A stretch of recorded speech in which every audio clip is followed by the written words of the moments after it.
Froon and Kremers, exploring the guide as a suspect.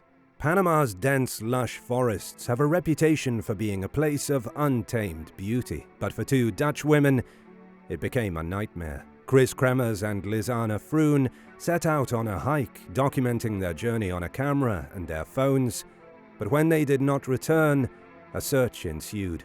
What was discovered only deepened the mystery. Scattered bones, personal items, and cryptic clues that pointed to a sinister fate. Was it an accident, an abduction, or something even more nefarious? Theories abound, but no one knows precisely what happened to these two young women. Join us as we delve into the enigmatic case of Kremers and Froon, uncovering the secrets of their final days and a possible suspect with links to multiple strange deaths in the dark side of paradise. Let's have a look at the timeline of this perplexing case. Kris Kremers and Lisanne Froon left their host family's home in Boquete, Panama on April 1, 2014, intending to walk the family's dog through the scenic forests near the Baru volcano. Both students from Amersfoort, Netherlands, meticulously planned their vacation to Panama for 6 months. Their itinerary included leisurely hikes, sightseeing, community service by teaching children arts and crafts, and a course in the Spanish language. The pair had hiked through the Panamanian rainforest for 2 weeks as part of their service-oriented backpacking journey. They intended to spend the next 4 weeks working at a nearby school and living with their host family. However, they vanished without a trace after saying goodbye to their host family at 11 a.m. on April 1st. Before their hike, the women announced their intention to explore the neighboring village on Facebook. Moreover, they mentioned brunching with 2 male Dutch acquaintances. The host family realized something was amiss when the dog returned alone that evening. The following day, on April 2nd, the host family contacted authorities when Kremers and Froon did not appear for a private hiking excursion with a local guide, Feliciano Gonzalez. The next day, the residents conducted an exhaustive search on foot in the village and surrounding sparsely wooded regions, and an aerial search of the jungle. As of April 6th, the women were still missing. The families of Kremers and Froon and investigators from the Netherlands made their way to Panama out of fear of the worst possible outcome. 10 consecutive days were spent searching the forests alongside local police and canine units. 10 weeks passed before any trace of the 2 women was found.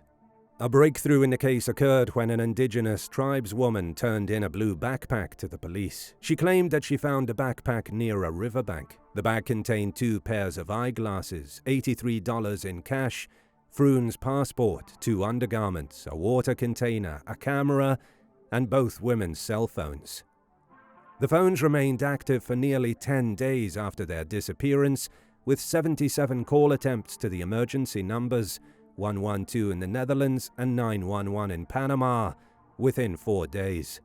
The first 2 calls to emergency number 112 were made within hours of starting their hike. Due to the density of the forest, neither call went through to the emergency number. Only 1 of 77 attempts to contact emergency services was successful, but the connection was severed within 2 seconds. The police discovered that on April 6th, numerous unsuccessful attempts were made to access Kremers' phone with an incorrect PIN.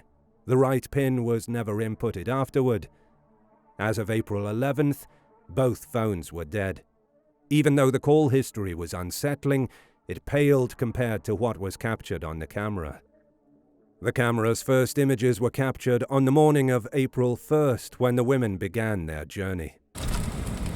The subsequent photographs were alarming. Images captured in the early morning hours of April 8th showed the women's belongings strewn across rocks, plastic bags, and empty confectionery packets.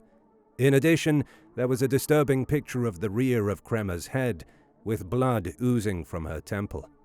Following an investigation of the area where the backpack was found, authorities discovered Kremers' shorts neatly arranged on the riverbank. 2 months later, a boot with a foot and a pelvic bone was found in the same area.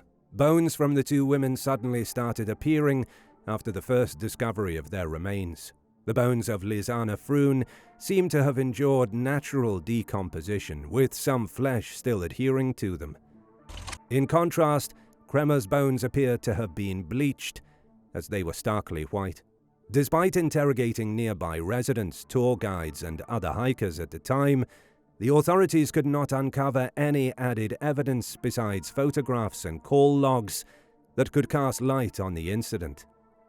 Insufficient evidence existed to determine the cause of mortality.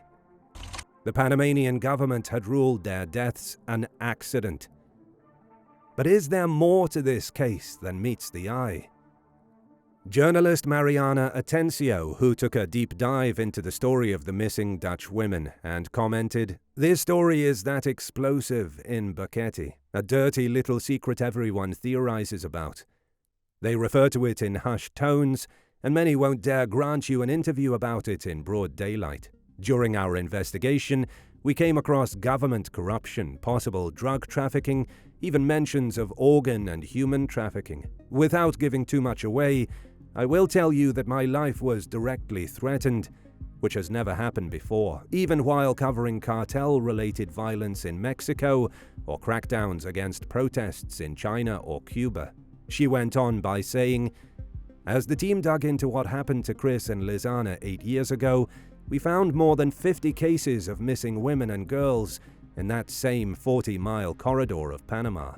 Femicide, extreme violence and murder of women based on their gender, is so rampant in Latin America, it has been labeled a shadow pandemic by the United Nations.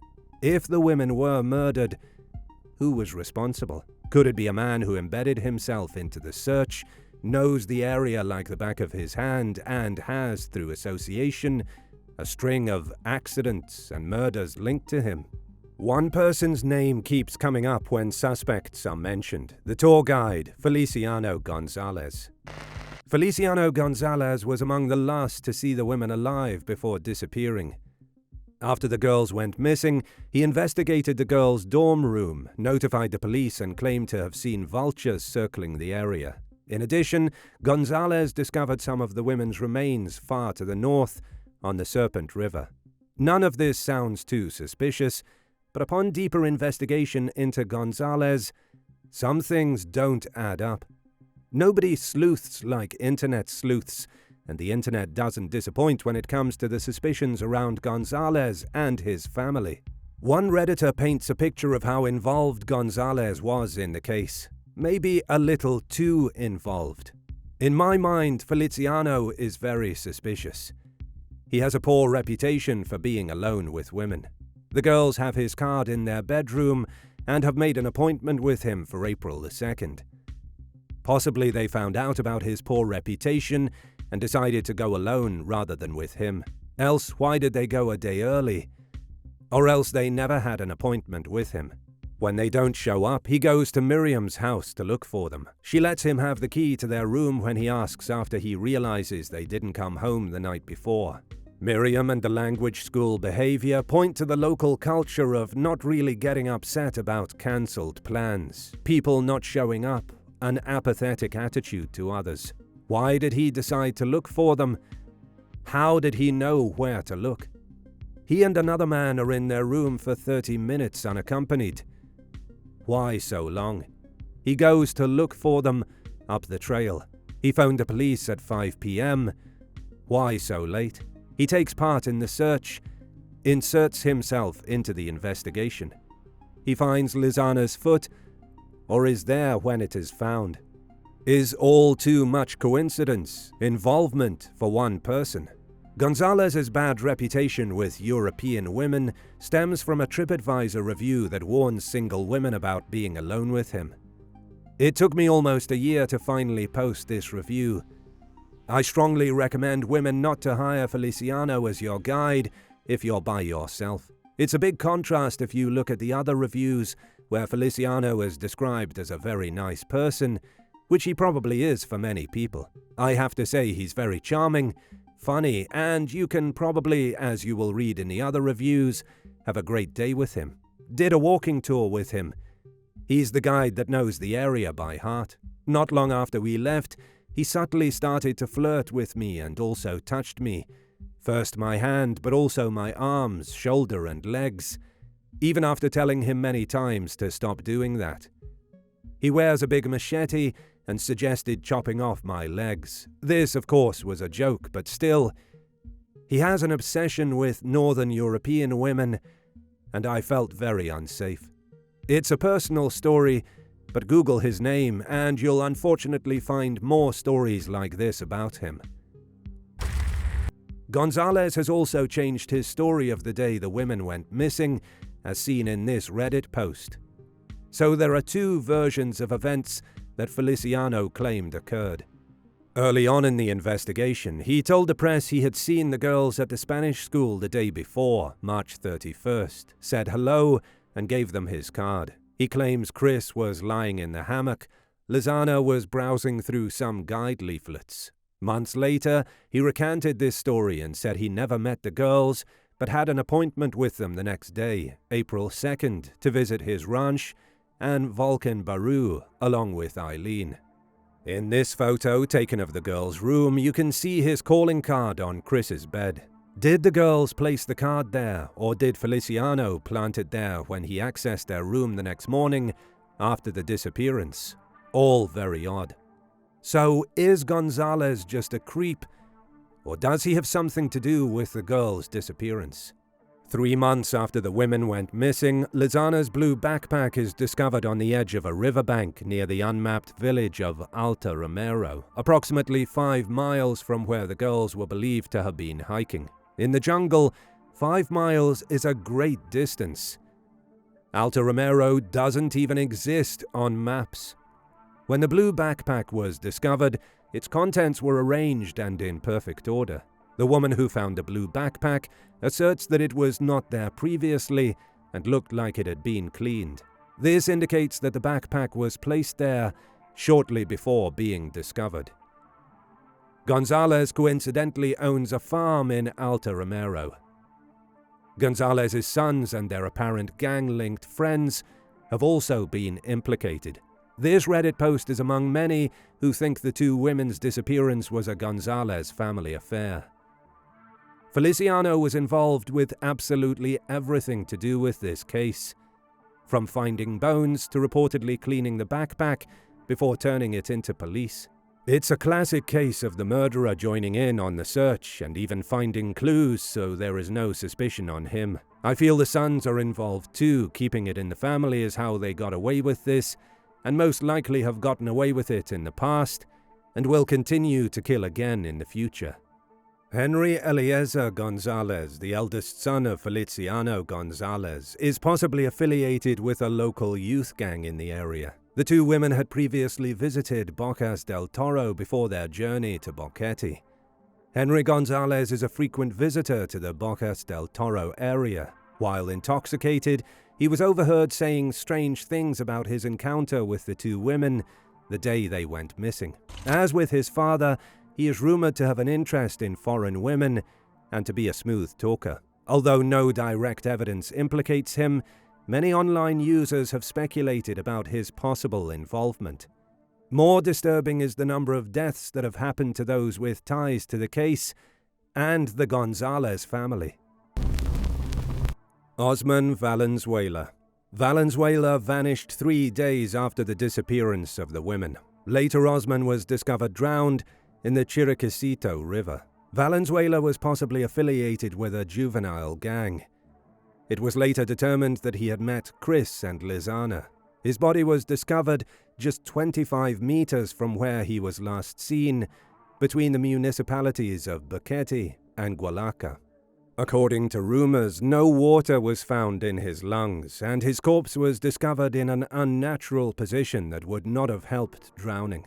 To add to the confusion, Bedside Pit verified in 2021 that Osman had helped Sinaproc with the searches for Kris and Lisanne. Jose Manuel Murgas. Murgas worked with Osman and was killed in a hit-and-run accident in 2015. Murgas was possibly a member of a juvenile gang. Henry Eliezer Gonzalez wrote on Facebook that Jose was his little soul brother after his passing. His corpse was discovered on the side of the road between Boquete and Dolega, close to the entrance to the Caldera neighborhood in the Boquete neighborhood of Chirico. Jorge Rivera Miranda. Miranda was Henry Eliezer Gonzalez's friend and may have had gang ties. On April 4, 2015, he was discovered drowned in extremely shallow water. His corpse was found in the Grande stream of the Dos Ros community in Chirico's Dolega district. Leonardo Arturo Gonzalez Mastino. Mastino was the taxi driver who initially transported the women to the trailhead before their hike. He was discovered to be drowned in the Est River on March 3, 2015, just before the case closed. One person close to the Gonzalezes who didn't die, maybe because she had the right mind to get as far away as possible from them after Kremer and Froon's disappearance, was Eileen Vitek. Vitek was a German citizen living in Boquete. She was an assistant hotel manager who worked for Feliciano Gonzalez. After they neglected to show up for their scheduled hike with Feliciano on April 2nd, she accompanied him to the women's hostel where they were lodging. Eileen helped Feliciano in reporting the disappearance to the police. She left Boquete and returned to Germany within days after that. It is unknown how much she knows, but her sudden departure from Boquete is rather suspicious. The case would have been looked at very differently by authorities if all of these characters and events had been followed up on. What most likely happened to the women if we take a hypothetical view and add the mentioned people? The women started on their hike, and at some point they are accosted by Gonzalez Sr., Jr., or both. They flee down the trail while dialing emergency numbers and are cornered or trapped by the person or persons pursuing them. Some type of sexually motivated crime occurs, and the girls are murdered.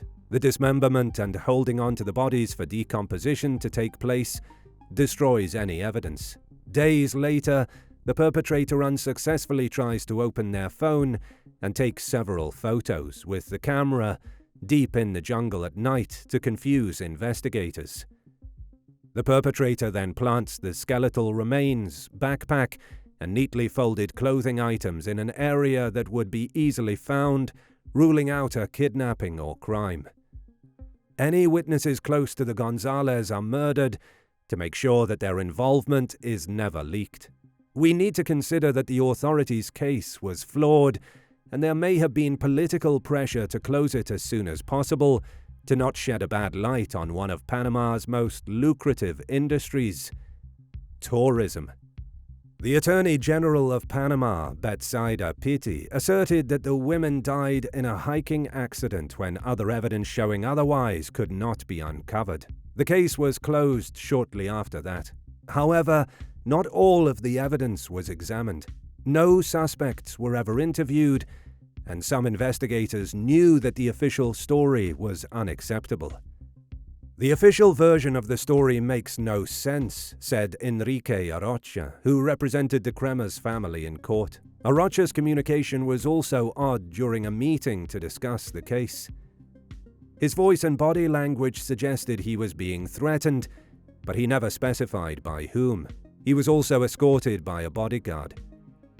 It's almost impossible for the bones to be in this condition, said Arrocha.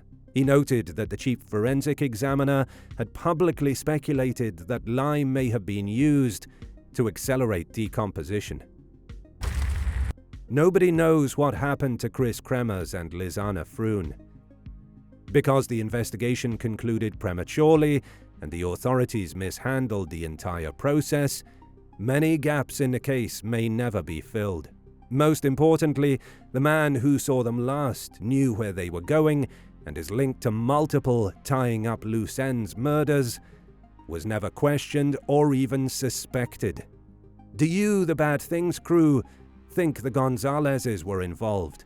We would love to hear your thoughts, so comment in the comments section. If you love our content and want to support the channel, feel free to check our web shop, where you can find exclusive true crime merch brought to you by Bad Things.